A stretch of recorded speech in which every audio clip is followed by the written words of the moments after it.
afternoon, everyone. Thanks for joining us today. I'm Sherrod Davis. I'm one of the co-founders and the CEO at EcoMap. Thanks for joining us on today's webinar, where we're going to be talking about SSBCI, technical assistance, and deploying that capital. Um, Recently, Treasury showed that many states have deployed less than 50% of their allocation.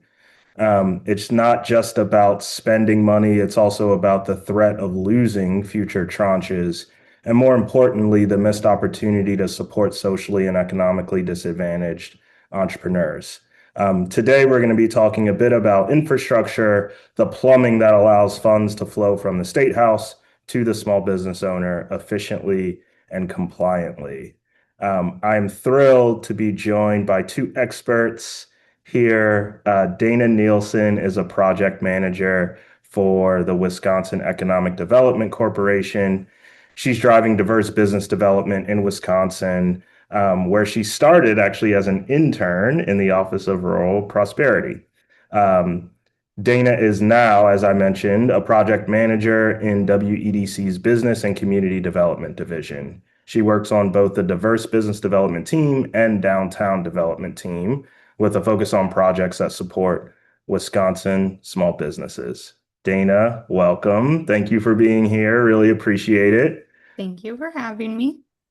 I am also joined by the amazing Tarsha Hearns, who I've known for many years. Tarsha brings a unique perspective on building technical assistance ecosystems from the ground up, even when the state didn't apply for federal TA funds. Tarsha is an accomplished leader with a rich background in marketing, program strategy, and entrepreneurship. She's a champion for inclusive entrepreneurship and has led transformative initiatives such as launching an SBA Women's Business Center, directing the SBA's Community Navigator Dallas program, launching the Dallas Collaborative for Capital Access, and providing vital resources to thousands of entrepreneurs in the Dallas-Fort Worth area. Tarsha, welcome. Great to see you. Thank you for being here. Thank you for having me. Um, Let's dive right in. Wisconsin has been active, really active in managing these funds. We want to hear about the administrative reality. So this question's for you, Dana. Would love to start with the state view. We know the pressure is on to deploy these funds. From your seat at WEDC, what has been the biggest advantage in your ability to move from allocation to actual deployment? Is it the providers, the compliance tracking, something else? Yeah, and good morning or good afternoon, everyone. Great to be here. So I'll start just with a really brief overview on how we decided to go about the TA side of this program. So WDC selected two partners from our university system to be the TA providers for SSBCI. So we have the Office of Business and Entrepreneurship providing the accounting and financial services, and then we have the Law and Entrepreneurship Office that provides the legal services. Just so you kind of know who I'm talking about when I refer to TA providers today. So I would say a huge advantage for us is we had existing relationships and partnerships with these providers.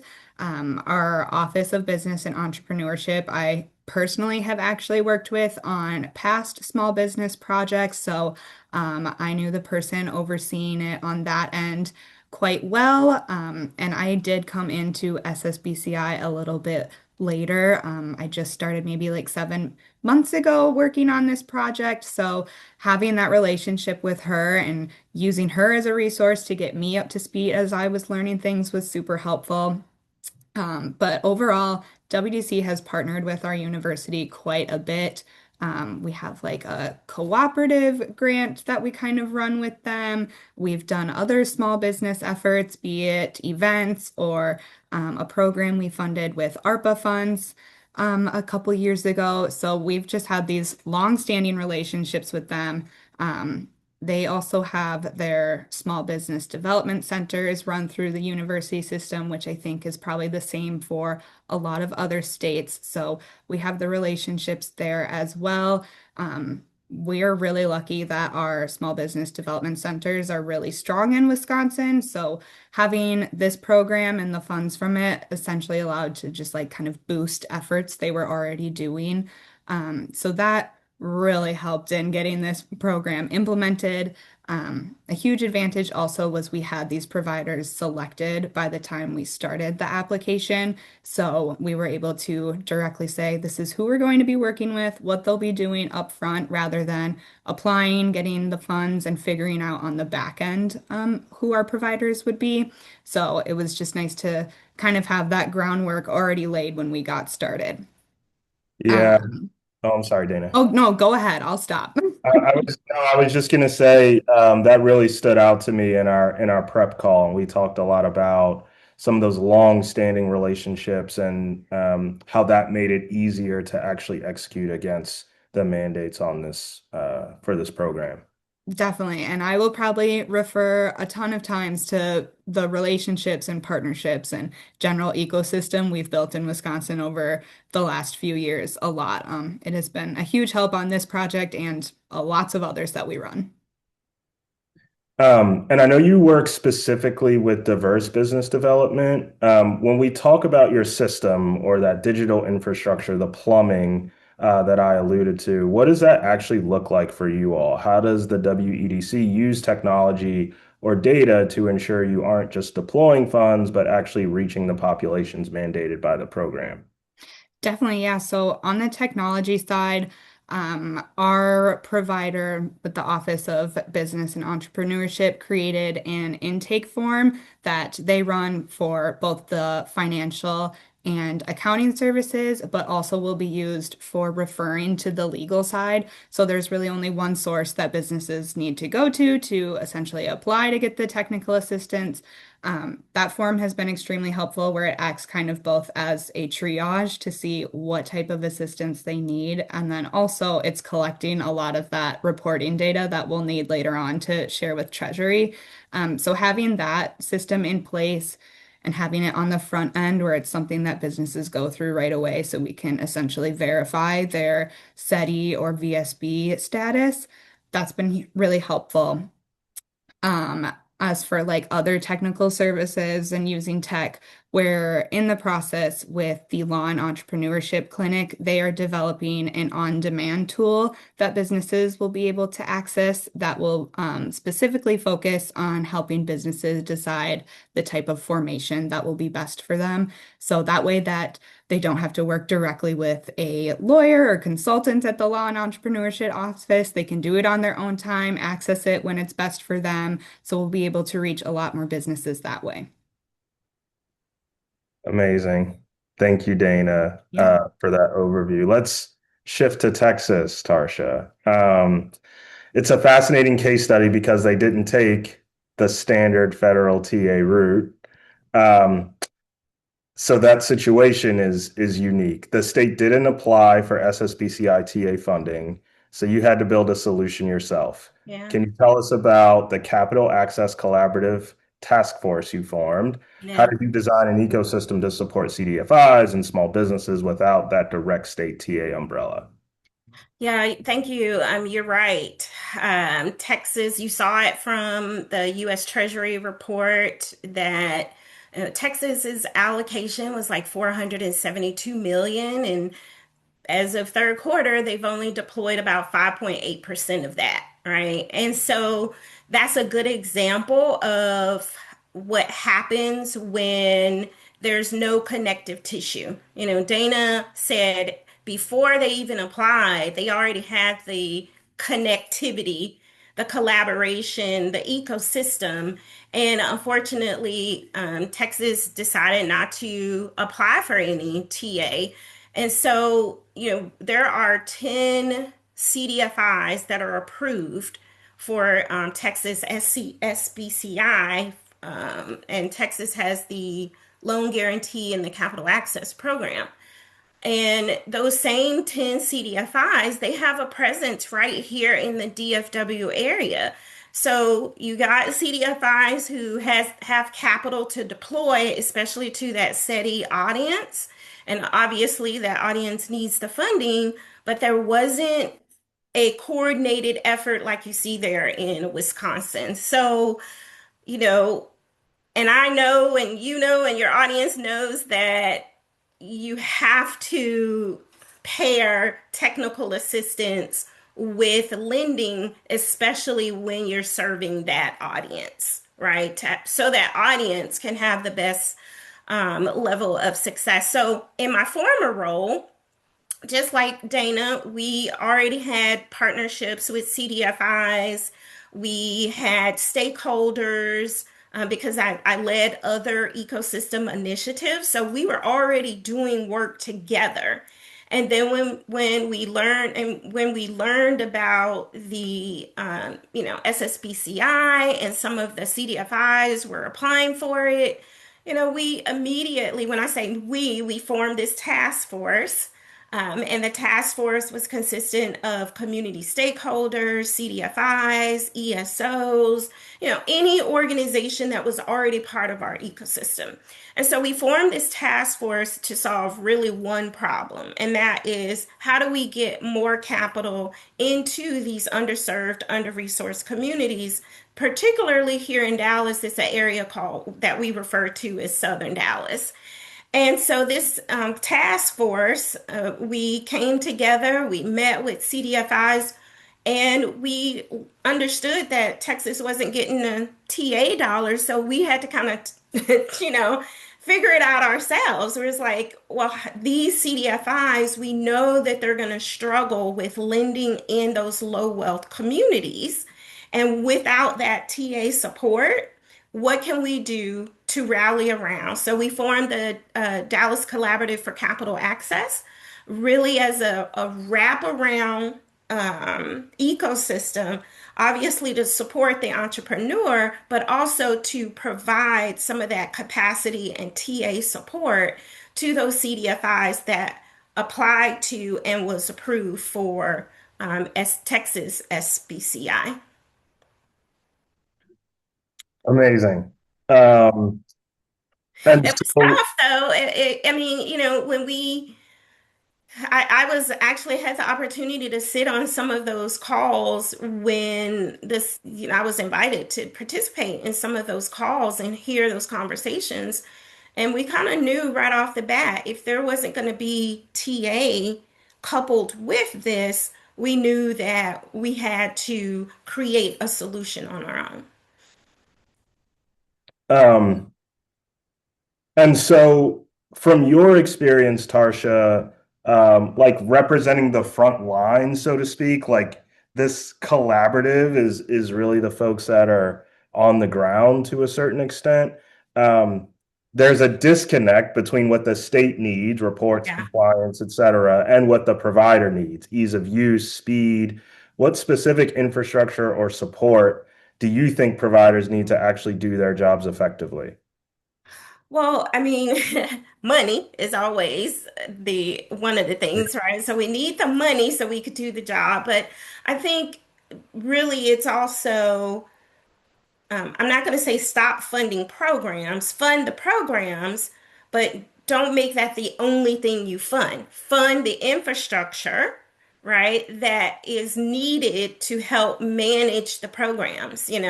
We did a similar thing as Dana's did. When we formed this collaborative, I mean, we had already had some ecosystem projects and initiatives that we were working on. So we had a single intake form, right? A single place where entrepreneurs could go fill out their information, we assess, and then having a smooth handoff to those CDFIs that were approved for SSBCI. So I think that's one of the things too, is because when you're bringing together various organizations, support organizations that are trying to work together to support a cause or initiative or to deploy capital, you do have to have the right type of infrastructure. So that is like one place where entrepreneurs can go to get the resources, one place that they can go to fill out the information, and for the provider, one place where we can get aggregate data from all of our partners that are participating in this so that we can report out to funders and make sure that we're being compliant. Yeah. Um, and so Tarsha, for the CDFIs that you were working with, what was the biggest bottleneck? Was it finding the businesses, getting them ready for capital? Like, talk to us about what those bottlenecks looked like. I think it was both. So just putting it in the context of the audience that they were focusing on serving, the socially economic disadvantaged individuals. Obviously, they can enroll in the program a variety of types of businesses, but really being able to serve that audience comes with challenges already, right? And so I think the bottleneck is both. It is trying to get that audience ready for capital. And we knew that the DCCA, the collaborative that we formed, we knew that it was going to be a challenge because a lot of them aren't capital ready or loan readiness. So, and that's the whole point of TA, right? Bringing the right TA providers together. So I think that's a problem because then it's like you go through this process, they apply, and they're not even ready. So then you spend that time getting them ready. That's a bottleneck, right? And then the other bottleneck is ensuring that the capital programs or the loan programs align in their credit box, the CDFI's credit box aligns with the requirements of the state. So, for example, one CDFI told me that they applied, they approved, they got approved. And this was in the early stages of it, that they weren't even sure if they were going to actually participate and enroll loans because it was two systems that they had to work from. The borrowers still had to apply to go through their process. And then the state had a separate process that the borrowers had to go through. So that in itself, when you have two systems, two ways of operating, is definitely going to cause a bottleneck. Yeah. Dana, how does WEDC handle the communication loop? Like once a business gets TA, how do you track if they actually secured capital later? Yeah, so one of the benefits, especially for me being a little bit newer to SSBCI and the way that WDC is running our programs, is we have me handling the TA side, and then some of my colleagues on WDC handle the capital side. And we meet regularly, usually weekly, with our full WEDC team. So that we can kind of connect and I can hear where they're at on things, they can hear where I'm at on things. So that's helpful in just understanding generally how each of the sides of the programs are going. In terms of from our TA providers, I meet regularly with them as well. We're now on a monthly basis. We used to be more on a bi-weekly when I was first starting out, but now I'm a bit more up to speed. So we're on the monthly. And that's been super helpful to get their feedback right away. I can also reach out to them and answer questions right away. In terms of getting like the business data, that's where the reporting from Treasury is super important.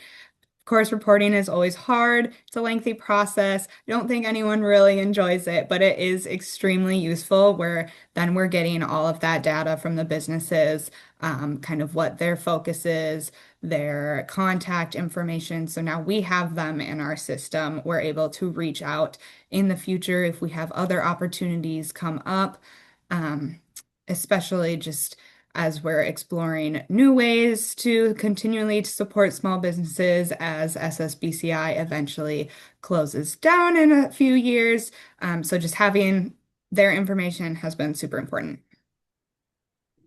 And if you don't mind, I'd like to add, Sharai, you mentioned I manage the SBA Community Navigator. That's a federal grant, and if you've ever worked with a federal agency, there's always going to be, or even a government agency, there's going to be that administrative burden. And because I did have experience already managing federal grants, going into a program that we did with the SBA, one of the things that we did was in advance, we trained our stakeholders. We gave them a heads up. One, this is going to be a rigorous reporting process. Um, it would be great if you have IT person who can integrate your system into the government system. Then it'll cut down on some of that copy and pasting or downloading and uploading, right? But not all of our partners had technology systems. I mean, some of them were still tracking things with Google Forms or just Excel sheets. And so I think one of the things that helped a little bit, it wasn't perfect when I was managing SBA, is that the partners that were all involved, we had a training before everything kicked off. We were clear and understood what type of reporting. There was frequent TA for the partners on the reporting process. And if you've ever worked with the government, things kind of change. Like it's one way when you start, but then once you start get into that, something changes. And even with how you have to report. And so we frequently had those training sessions with our partners on specifically that reporting. This is what's changed. We had open office hours we had a staff member, and that's why I said it's not only important to fund the program, you got to fund the infrastructure to manage the program. Because with that particular grant, we did write into that grant that we were going to have someone who was specific to managing data and reporting. That was their whole role. And so that's an important thing even for SSBCI. And I'm sure many program administrators of that built that role into their grant. So, Yeah, If I I think can, that. Go oh, ahead, Dan. sorry. If I can quickly bounce off of that, we actually did something similar for not SSBCI, but when we got some ARPA funding, our Department of Administration put together several grant programs that community organizations, EDOs were able to apply for. And a lot of them, it was their first time getting federal dollars too. So we brought on a consultant working with the Department of Administration that would provide a series of webinars on how to make sure you have your internal controls in place. They would then review the grantees' information to make sure they had everything up to date, their internal controls were set so that they could be compliant. And that was extremely helpful for those organizations that it was their first time dealing with federal funds because it can be a bit different. And like you said, there can be changes that happen throughout the course. So having that service available from start to end was super beneficial for that program. In both of these examples, and examples that you shared earlier, what's standing out to me is like the level of thoughtfulness that went into building connectivity within the ecosystem. Whether it's like Dana, who had those long-standing relationships already embedded in Wisconsin, or Tarsha bringing together a really specific collaborative focused on a specific goal.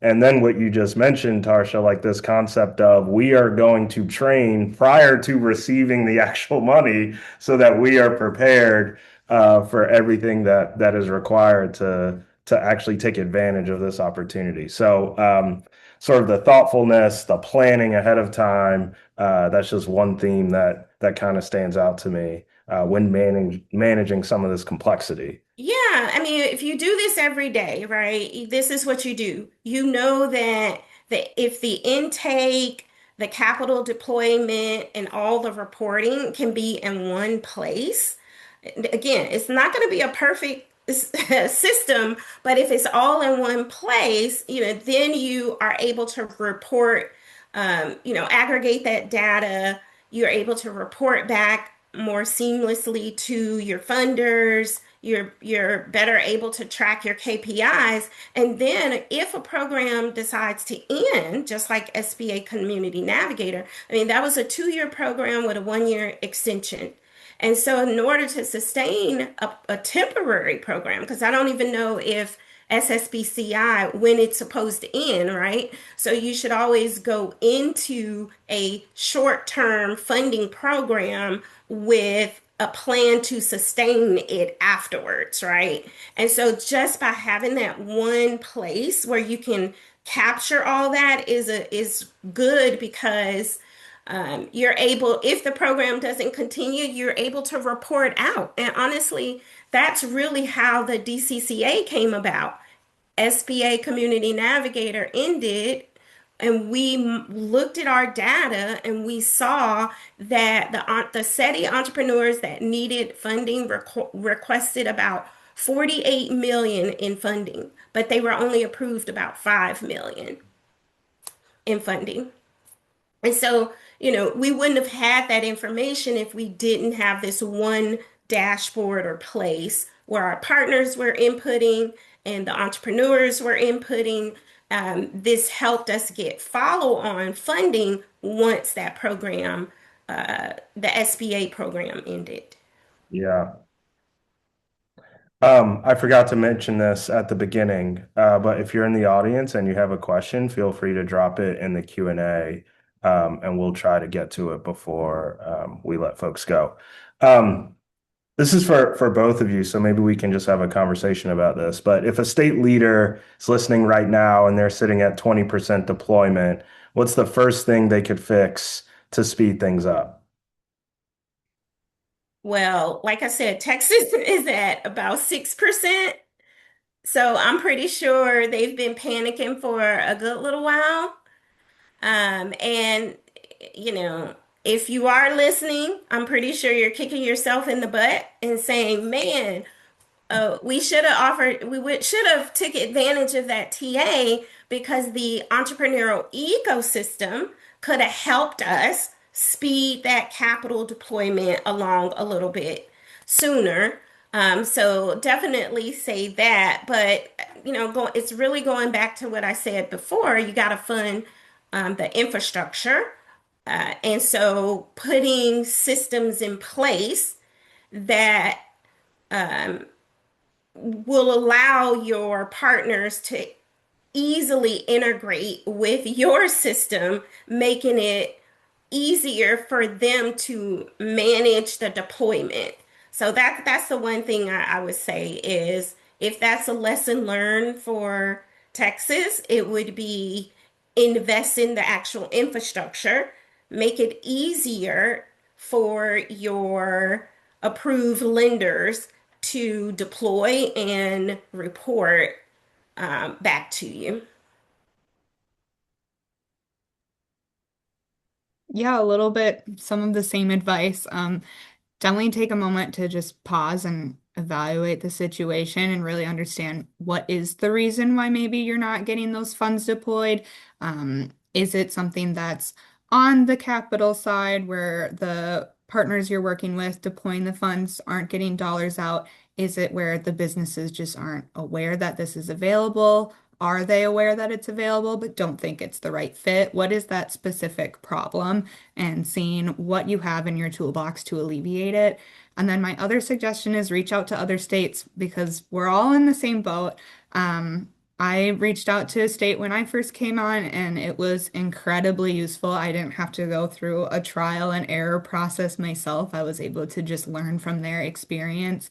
I can't emphasize that enough is leaning on those other states and your partners in state. If you have chambers of commerce that you can reach out to help you get the word out, any like economic development organizations that if they have a meeting coming up or event, can you get out there? Can you let people know about these programs? That's something we have seen on our side is with our TA providers actually getting out in the community, having events and speaking at them so that people can hear directly from them. Sometimes when you're looking at something online on a website, it's maybe not connecting on how it can be useful to you. So being out there in the community can also be really helpful. And I like to add, just piggybacking off of what she's talking about with the awareness, when Texas announced that they were going to roll out these programs and that the application to apply for the funders to apply, I was invited to some of these calls to understand the process. And we even pitched, our task force even pitched an affinity partnership with the leaders over the state's program because we could see we could see what the challenges was going to be, seeing knowing that there wasn't going to be any TA dollars. So we did that pitch like this affinity partnership where we would be, especially for this region, we would be the TA, the marketing arm around this. Because again, if you're targeting a certain market for funding, you have to have that kind of trust. You got to know how to create the awareness. And I think that was could be one of the reasons too, is that there's not enough awareness about it. Yes, the CDFIs are aware, but the CDFIs is not going to market Hmm. the SSBCI. They're not going to market that. They're going to market their loan programs, right? So I think an awareness probably played a big picture of it. But because there was no connective tissue there here in this state, you don't have those relationships with those ecosystem builders that could help promote the program. And because there's no TA dollars to help fund that type of support, maybe that's why we're sitting at only 5.8 deployment. What's one learning you've had in the last year regarding SSBCI that you wish you knew when this program started? I'll let Dana go first since she's actually managing a program. Sure thing. Well, as I kind of said earlier, I'm still a little bit new. I think I'm 7 months in, so I'm still definitely learning, and I will probably continuously be learning throughout the rest of this program because, as Tarsha kind of said, it is always evolving and changing. Um, I will say one thing that I picked up from when I was taking this role over is a misalignment, maybe between our technical assistant side and the capital side, where our capital side was really focused on programs that would be for high growth venture capital, and maybe some of the businesses interested in accessing the technical assistance weren't quite ready to take that next step. Which one of the benefits with SSBCI is your businesses accessing TA don't have to go right into your SSBCI capital. You are welcome to refer them to other sources. So that is a great positive where we can point them in another direction if they're not ready to take that next big step. But just looking at creating pathways so that we can help them get to the point where they're ready for the SSBCI capital programs. That's something that I think we've just been continuously working on as this program has been going on, and something I'm looking forward to exploring in the new year as well. Yeah, and because we didn't actually, I wasn't involved with actually managing, but more on like the sidelines watching and having conversations with the CDFIs that were part of our task force and hearing their experiences. It definitely goes back to what I said before. It is important to pair lending with TA, right? And to Dana's point, there's going to be a certain percentage of those borrowers who aren't ready. And having some type of workflow where when they come into the funnel, if they're not ready, then who are we going to refer them to? Because even though they're not ready for that type of funding, there could be some other type of funding options. And so one of the things that we realized, and because again, we could foresee that what the challenges were going to be here in Texas, is we decide, and because I've managed multiple federal grants, I'm like, I already know what the administrative burden might look like. We actually pivoted to taking trying to solve the problem on our own and launching our own guarantee program where it would be less of administrative burden, right?